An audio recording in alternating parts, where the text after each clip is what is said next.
Alhamdulillah kita bersyukur kehadirat Allah Subhanahu wa taala karena pada hari ini sore tadi sebelum sholat asar kita masih bisa mampu mandi sendiri, yang mana pada akhirnya mau tidak mau kita akan dibandikan oleh orang banyak. Betul Ibu?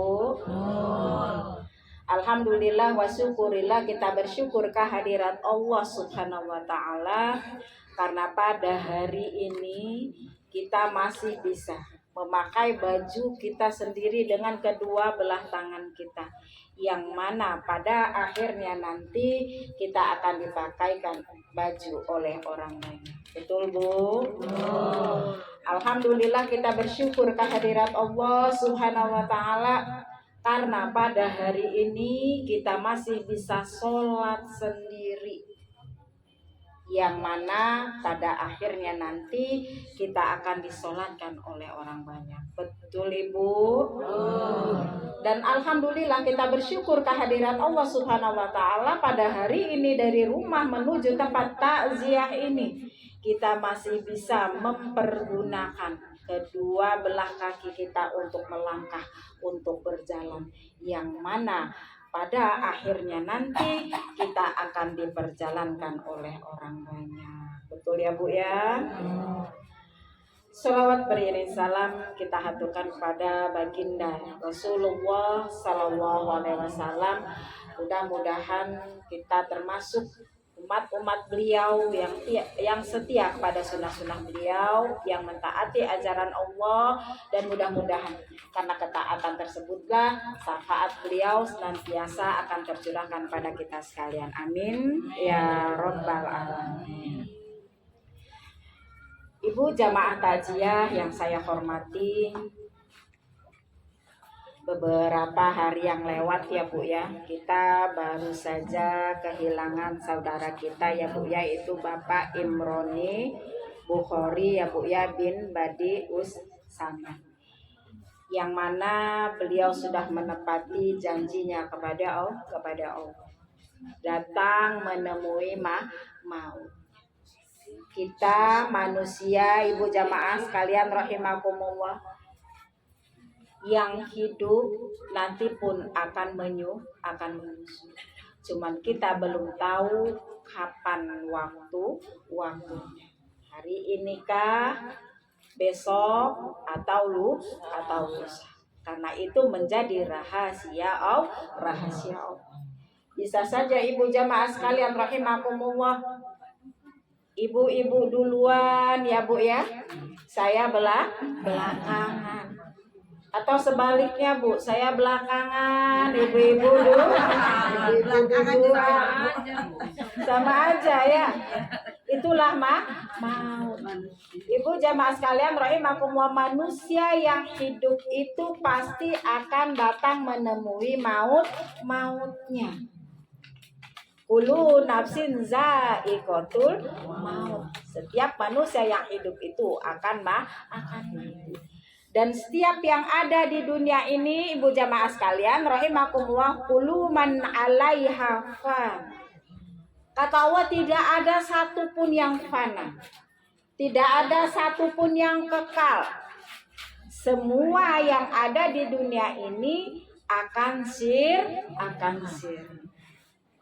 Nah ibu jamaah sekalian rahimakumullah, maut itu datangnya ibu memang tidak kita kehendaki.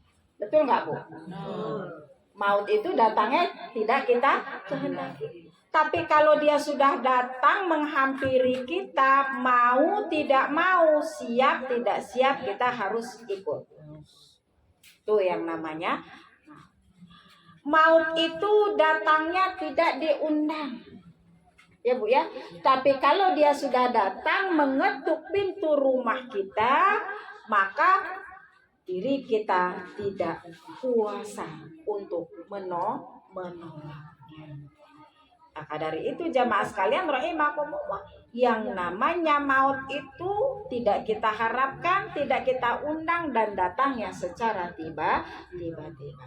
Jujur, yang paling dekat di dalam kehidupan kita ini bukan suami tercinta kita, bukan anak tercinta kita, bukan tetangga kita, tapi yang dekat dengan kita dalam hidup ini adalah maut. Saking dekatnya maut itu kita nggak tahu. Dia mau datangnya pagi, mau datangnya siang, mau datangnya malam. Ketika kita sedang tidur kita nggak tahu. Maka kalau maut itu datang, jamaah sekalian rahimakumullah, tidak ada satu manusia pun yang bisa menghindar. Tidak ada satu manusia pun yang bisa menolaknya. Apa kata Allah? Wa iza za'a azaluhum yastakhiruna sa'atan wala yastaqim.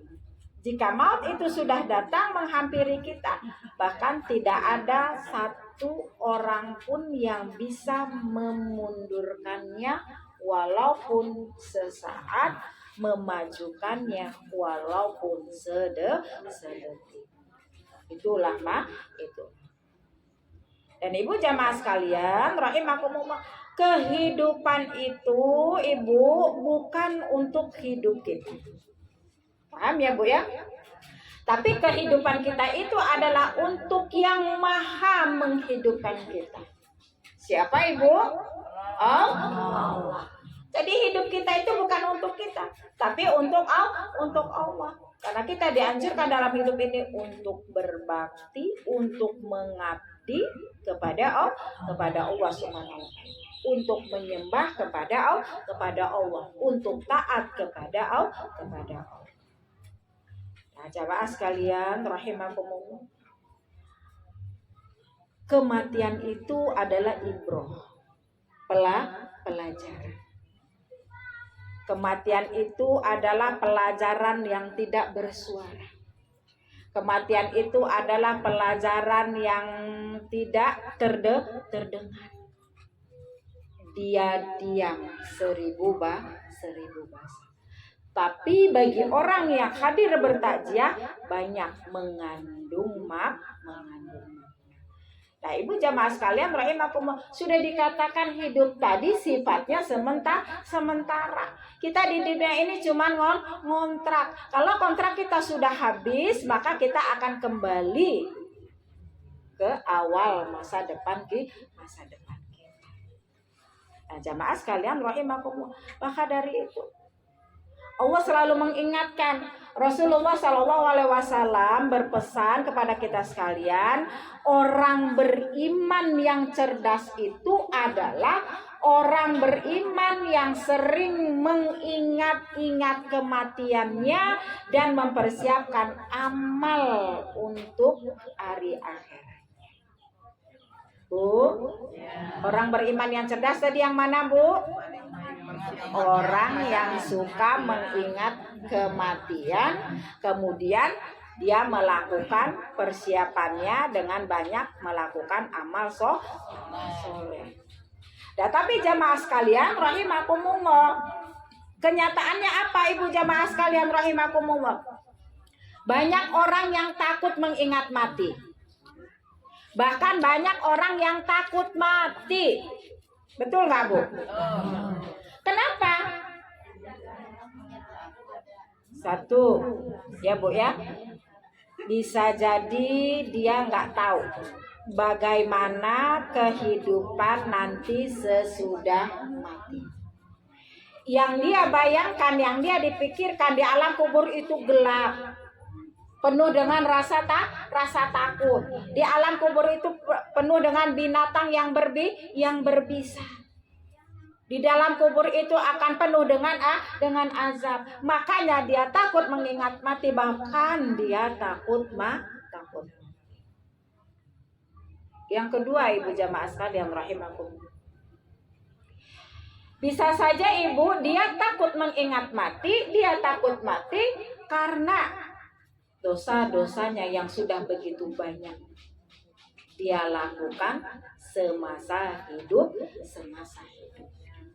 Maka ibu jamaah sekalian rahimakumullah, jujur kita yang masih dikasih kesempatan Bu untuk hidup pada hari ini, apa maksud Allah kasih kita kesempatan masih hidup sampai hari ini? Bisa jadi ibu jamaah sekalian rahimakumullah, yang pertama Allah tahu amal kita baru sedikit. Ya Bu, Allah tahu amal kita baru sedikit. Makanya kita dikasih kesempatan untuk hidup, maksudnya agar kita mengumpulkan, mempersiapkan, melakukan banyak amal kebaikan, banyak amal soleh untuk bekal kita nanti dibawa menghadap Allah Subhanahu. Maka dari itu pergunakanlah sebaiknya masa hidup kita ini sebelum datang yang namanya maut. Karena ibu jamaah sekalian rahimakumullah, kalau maut itu sudah datang menghampiri kita, apapun sudah tidak bisa kita lakukan. Oh, malaikat maut datang mau cabutnya amal kita, nyawa kita. Ibu bilang, malaikat maut nanti dulu dong, saya tuh mau ngaji dulu ke at-taqwa. Apa kata malaikat maut, Bu? Lah kemarin kemana aja? Ya Bu ya, kemarin kemana aja? Kok enggak ngaji? Malaikat maut nanti dong, saya mau sholat dulu. Lah kemarin kemana aja kok enggak sholat? Malaikat maut nanti dulu dong, saya tuh mau lihat anak saya selesai kuliah dulu jadi sarjana, mau lihat anak saya nikah dulu, mau ngerasain punya cucung dulu. Apa kata malaikat maut ibu jamaah sekalian rahimakumullah? Tidak ada satupun yang bisa meminta kehendak Allah. Kalau kata Allah sudah memerintahkan malaikat maut datang untuk mencabut nyawa kita, maka kita harus berangkat. Siap tidak siap, mau tidak mau. Tuh ya Bu ya. Makanya kenapa Allah masih kasih kesempatan kita hidup sampai saat ini? Karena Allah tahu amal kita baru sedikit. Yang kedua, kenapa Allah masih kasih kesempatan hidup bagi kita sampai saat ini, Bu? Karena Allah tahu dosa-dosa kita banyak. Bu, banyak nggak dosanya?